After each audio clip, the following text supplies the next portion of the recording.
Fire के यार वो भी क्या दिन थे ना जब हम लोग फैक्ट्री पे उतरा करते थे और बहुत ज्यादा कैंपिंग करने के बाद प्लेटिनम तक जाते थे और अपने आपको बहुत ज्यादा प्रो समझते थे। अगर गेम के अंदर कोई भी स्कल मास बंडल वाला बंदा आ जाया करता था तो उससे हम लोग इतना दूर भागते थे कि मानो गेम के अंदर कोई भूत आ गया हो। उस टाइम पे कोई किसी को इमोट नहीं दिखाता था, कोई किसी को नूब नहीं बोलता था, सब लोग आराम से गेम खेलकर से मजे करते थे। लेकिन अभी तो हमारा गेम क्या होता जा रहा है ये तो किसी को बताने की जरूरत नहीं है।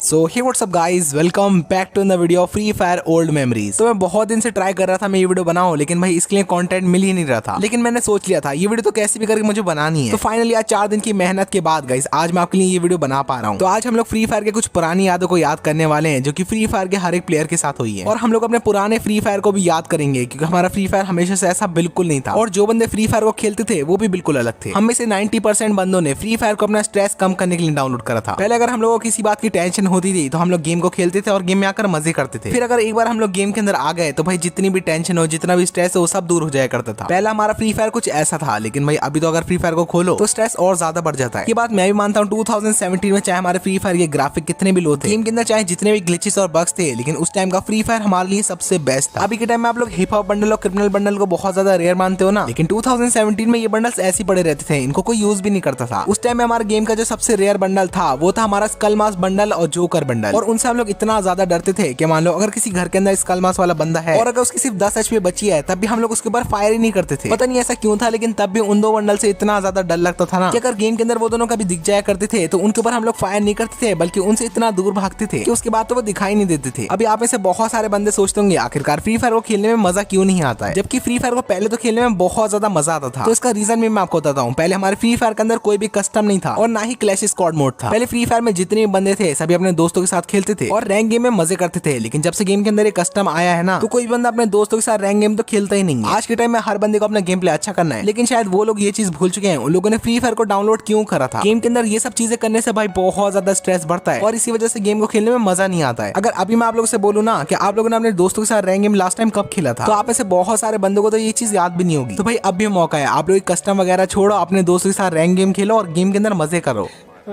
फ्री फायर के वो भी के दिन थे ना जब हम लोगों को फ्री फायर खेलने के लिए इंतजार नहीं होता था। हम लोग जैसे अपने स्कूल से आते थे तो हम लोग अपने बैग को ऐसे फेंक कर सीधा अपना मोबाइल उठाते थे और फिर अपने जितने भी दोस्त होते थे उनके साथ फ्री फायर खेलते थे। उस टाइम पे हमारे लिए फ्री फायर सब कुछ था, चाहे अगर हम लोग स्कूल में हो या फिर कहीं पर भी हो। अगर बातें चलती थी तो वो सिर्फ फ्री फायर की होती थी। हम लोग अपने दोस्तों को ये बताते रहते थे आज मैंने इतने हेडशॉट मारे, इतने बंदों को किल करा। और पहले के टाइम में भाई टॉप अप वगैरह ये तो हम लोग करते नहीं थे। तो पता शो ऑफ किस चीज से करते थे, हम लोग अपने दोस्तों से बोलते थे भाई ये देख मैंने फोर्ट कैरेक्टर निकाल लिया, और कोई बंदा बोलता था भाई ये देख मैं प्लेटिनम पे पहुंच गया। और उस टाइम का जो प्लेटिनम था ना भाई अभी का ग्रैंड मास्टर भी वैसा नहीं है। अब सोचो उस टाइम पे प्लेटिनम करना इतना मुश्किल था तो भाई हीरोइक वाले बंदों को कितनी ज्यादा इज्जत मिलती थी। अगर गेम या फिर ग्रुप के अंदर कोई हीरोइक वाला बंदा आ जाया करता था तो हम लोग इतना ज्यादा खुश हो जाया करते थे और रोने लगते थे और उस बंदे से बोलते थे भाई हमें फ्रेंड लिस्ट में ले लो। और उसके बाद में हीरोइक वाले बंदे भाई बेइज्जती कर दिया करते थे। मुझे आज भी याद है जब मैंने पहली बार फ्री फायर में किसी बंदे के पास इमोट देखा था ना तो उस बंदे को देखकर मैं इतना ज्यादा शौक रह गया था ना कि आखिरकार उस बंदे के पास इमोट आया कहां से। क्योंकि अगर उस टाइम पे किसी बंदे के पास इमोट होते थे ना तो हम लोग उसको सबसे अमीर बंदा मान लिया करते थे। और उस टाइम पे सबसे ज्यादा पॉपुलर था शूट डांस वाला इमोट, जिसके पास ये इमोट होता था तो उस बंदे को हम लोग गेम का सबसे बड़ा प्रो प्लेयर मान लिया करते थे। वैसे यार गेम के वो भी क्या दिन थे ना जब गेम के अंदर कोई भी डीजे लोग स्काइलर जैसे कैरेक्टर्स नहीं थे, सभी बंदे एडम लेकर खेला करते थे और जिसके पास भी क्लाई या फिर मिगुल कैरेक्टर होता था तो हम लोग उनको बहुत ज्यादा प्रो प्लेयर समझते थे। और फ्री फायर में यार एंड्रू कैरेक्टर लेकर तो हर बंदे ने जरूर खेला है, चाहे वो बंदा लाखों डायमंड टॉप अप करता हो या फिर फ्री फायर में टॉप अप करता ही नहीं हो, हर बंदे ने एंड्रू कैरेक्टर को जरूर यूज करा है। क्योंकि यार आलोक के आने से पहले गेम का सबसे हैंडसम कैरेक्टर था एंड्रू। ये बात मुझे आज भी सोच के इतनी हंसी आती है ना। जब पहली बार मैं फ्री फायर में सेफ जोन को देखा था तो उसको देखकर मुझे समझ में नहीं आया था आखिरकार ये क्या चीज आ रही है। मुझे लगा था फ्री फायर के अंदर शायद कोई एलियंस भी आते हैं जो आसमान से आ रहे होंगे, तो इसलिए सेफ जोन से बचने के लिए मैं जाकर घर के अंदर छुप गया था। और इसके बाद जब जोन की वजह से मैं एलिमिनेट हो गया था तो मुझे लगा था गेम के अंदर हैकर्स होंगे जिसने मुझे मार दिया होगा। लेकिन जब आज ये बात मैं सोचता हूँ ना तो मुझे बहुत हंसी आती है। और हाँ, फैक्ट्री फाइट को तो हम लोग कैसे भूल सकते हैं भाई, वो फ्री फायर की सबसे यादगार चीज थी। पहले हम लोग फैक्ट्री पे उतरा करते थे, वहां पर हम लोग का क्लास सिर्फ लेवल 2 या फिर 3 का होता था, तो हम लोग ट्राई ये करते थे सामने वाले बंदे के सिर्फ हेडशॉट मार दे। और पहले तो फैक्ट्री के ऊपर कम से कम 20-30 बंदे उतरते थे जिनसे फाइट करने में बहुत मजा आता था। और पहले अगर फैक्ट्री के ऊपर एयर ड्रॉप गिर जाया करता था फिर तो हम लोग इतना ज्यादा खुश हो जाया करते थे ना कि मैं बता नहीं सकता। अगर अभी के टाइम में कोई हमें 10,000 डायमंड भी दे देना तब भी इतनी खुशी नहीं होती है जितनी उस टाइम पे होती थी। पहले फ्री फायर में हर एक बंदे का सिर्फ सपना होता था इलाइट पास लेने का, क्योंकि उस टाइम में फ्री फायर के 95% बंदे टॉप अप नहीं करते थे। लेकिन ये जो इलाइट पास लेने का सपना था ना ये फ्री फायर ने खुद पूरा करा था हर एक बंदे को फ्री में इलाइट पास देकर। फ्री फायर ने हमें रैम्पेज का इलाइट पास और कॉपर वाला इलाइट पास बिल्कुल फ्री में दिया था और उस टाइम पे हर एक बंदे का दिल जीत लिया था। लेकिन भाई अभी तो फ्री फायर वाले लूटने में लगे लगे रहते हैं, जिस वजह से बहुत सारे बंदे फ्री फायर को क्विट करते जा रहे हैं। और गाइस अगर आप लोग वीडियो को यहाँ तक देख रहे हो तो भाई वीडियो को लाइक जरूर से कर देना और कमेंट करके बताना कि आप भी अपने फ्री फायर के पुराने दिनों को मिस कर रहे हो, क्योंकि यार मैं तो बहुत ज्यादा करता हूँ। और हाँ गाइस कुछ टाइम बाद मेरा बर्थडे आने वाला है, तो गाइस क्या आप लोग उससे पहले 2 मिलियन सब्सक्राइबर करा सकते हो? आपकी तरफ से ये मेरे लिए सबसे बड़ा गिफ्ट होगा। तो भाई लोग आप लोग प्लीज सब्सक्राइब कर लेना और बेल आइकन को ऑल पे सेट कर लेना। तो चलो अभी अपने वीडियो को हम लोग कंटिन्यू करते हैं। हमारे पुराने फ्री फायर के अंदर हर चीज बहुत ज्यादा बैलेंस थी और बहुत ज्यादा अच्छी भी थी। जब भी रियल लाइफ के अंदर विंटर्स आते थे तो यार गेम के अंदर भी स्नो पड़ती थी, जिससे हम लोग रियल लाइफ को रिलेट कर पाते थे और बहुत ही ज्यादा मजा आता था। पहले के फ्री फायर में एक ड्रैगन भी आता था जो कि यार पीक से गुजरता था और उसकी आवाज इतनी खतरनाक थी जिसको सुनकर हम लोग लिटरली डर जाया करते थे। और एक और चीज है जिसको सोचकर मुझे बहुत हंसी आती है, हमारे गेम के अंदर जो M79 गन है ना, पहले ऐसी कहीं पर भी पड़ी हुई मिल जाया करती थी और उसकी जो एमओ थी वो भी ऐसी मिल जाया करती थी। लेकिन जब पहली बार मैंने M79 की एमओ को देखा था ना, तो मुझे लगा था ये कोई बल्ब है या फिर कोई टॉर्च है, क्योंकि यार पहले फ्री फायर के अंदर बारिश भी होती थी और रात भी होती थी, तो मुझे लगता था ये तब काम आएगी। लेकिन बाद में जाकर पता चला भाई वो तो ग्रेनेड लॉन्चर की एमओ थी। और इसके कुछ टाइम बाद ही हमारे गेम के अंदर आया था अब तक का फ्री फायर का सबसे बेस्ट मोड, जो कि था ज़ॉम्बी मोड, जिसके अंदर बहुत सारे छोटे छोटे ज़ॉम्बी होते थे, तो उसको हम लोग मारते थे। और फिर लास्ट में आता था एक बहुत ही बड़ा सा ज़ॉम्बी जो कि देखने में थैनोस की तरह लगता था, तो उसे मारना होता था। उसके बाद में टोकन्स मिलते थे जिससे हम लोग बहुत सारी चीजें ले सकते थे, जैसे कि गन स्किन, बंडल्स और भी बहुत कुछ। और पहले जब भी किसी बंदे को मैं लॉबी के अंदर गन लाते हुए देखता था तो मैं इतना ज्यादा कंफ्यूज हो जाया करता था कि आखिरकार उस बंदे को गन कहां से मिली। और बहुत टाइम तक तो उन बंदों को मैं हैकर समझता था, लेकिन बाद में जाकर पता चला वो सब लेजेंडरी गन स्किन की वजह से होता है। तो उसके बाद से भाई मैं भी लग गया था कि कैसे भी करके मुझे लेजेंडरी गन स्किन लेनी है, क्योंकि मुझे ऐसा लगता था कि अगर मेरे पास लेजेंडरी गन स्किन होगी तो जैसे मैं प्लेन से उतरूंगा तो डायरेक्ट मुझे वो गन मिल जाएगी और मैं फैक्ट्री पे जाके सभी बंदों को मार दूंगा। और शुरुआत में तो मैंने आपको बताया था उस टाइम पे फैक्ट्री हमारे लिए सब कुछ थी, तो इस चक्कर में मुझे लेजेंडरी गन स्किन तो नहीं मिल पाई थी, लेकिन भाई मुझे मिल गया था मैगुइल कैरेक्टर। और पहले का जो हमारा फ्री फायर था ना, वो 1-2 GB रैम वाले मोबाइल में तो भाई इतना बढ़िया चलता था जितना भी 8 GB रैम वालों के फोन में भी नहीं चलता है। मुझे आज भी याद है जब पहली बार मैंने फ्री फायर को डाउनलोड करा था, उस टाइम में मेरे पास था 2 GB रैम का फोन और मेरा एक दोस्त था जो कि यार 500 MB रैम वाले मोबाइल के अंदर खेला करता था, लेकिन भाई तब भी उसको कभी गेम के अंदर लैग देखने को मिला ही नहीं। तो ऐसा था हमारा पुराना फ्री फायर। मैं तो यार हमेशा यही बोलता हूँ फ्री फायर वालों को फ्री फायर लाइट वर्जन निकालना चाहिए, जो कि यार बनाओ 1-2 GB रैम वाले प्लेयर्स के लिए, और उसमें सब कुछ पुराने फ्री फायर की तरह। मैं कंफर्म कह सकता हूँ कि वो वाला फ्री फायर 100% चलेगा, क्योंकि यार बहुत सारे बंदों को ये लैग का इशू आता है। और एक मेमोरी तो भाई हमेशा से मेरे दिल में, पहले हम लोगों के पास इमोट तो होते नहीं थे, तो अगर हम लोग कभी भी बोया कर लिया करते थे तो हम लोग इमोट दिखाने की जगह भाई उठक बैठक करने लगते थे या फिर आसमान में गोलियां फायर करने लगते थे। और पहले हमें गनों के बारे में तो कुछ पता होता नहीं था, तो जो भी हमें गन ऐसी मिलती थी तो हम लोग उसको उठा लिया करते थे। पहले मैं एक हाथ में AK ले लिया करता था और दूसरे हाथ में स्कार ले लिया करता था। और MP40 और शॉटगन तो मुझे इतनी बुरी लगती थी, क्योंकि मैं उनको लॉन्ग रेंज में फायर करता था और उसके बाद जब उनकी गोलियां नहीं लगती थी तो मुझे इतना गुस्सा आता था ना, और मैं सोचता था यार इसमें तो स्कोप भी नहीं लगता है, ये तो बेकार गन है। इसी वजह से मैंने गेम को स्टार्ट करने के 5 महीने तक MP40 और शॉटगन को यूज ही नहीं करा था। पहले हमारी जो लॉबी थी उसके अंदर भी ट्रेन हुआ करती थी और उस ट्रेन से ठोकर खाने से ज्यादा कोई चीज मजेदार नहीं थी। और गेम के अंदर जाकर हम लोग ढूंढते थे ग्रोजा या फिर ड्रैगनोफ को, क्योंकि उस टाइम में हमें ऐसा लगता था इन 2 गन को लेने के बाद भाई मैं प्रो बन जाऊंगा। और गाइस आज की वीडियो बनाने में भाई मैं लिटरली बता रहा हूँ मुझे बहुत ज्यादा मजा आया, क्योंकि आपके साथ साथ मेरी भी जो पुरानी यादें थी वो ताजा हो गई। तो गाइस कमेंट करके बताना आज की वीडियो आपको कैसी लगी। पसंद आई तो वीडियो को लाइक जरूर से कर देना और अपने दोस्तों के साथ भी शेयर कर देना और उन्हें भी अपनी पुरानी यादें ताजा कराना। और हाँ, सब्सक्राइब करके बेल वाले आइकन को ऑल पे सेट करना बिल्कुल मत भूलना, क्योंकि आपको हमारे चैनल पे ऐसी मजेदार वीडियोस देखने को मिलते हैं।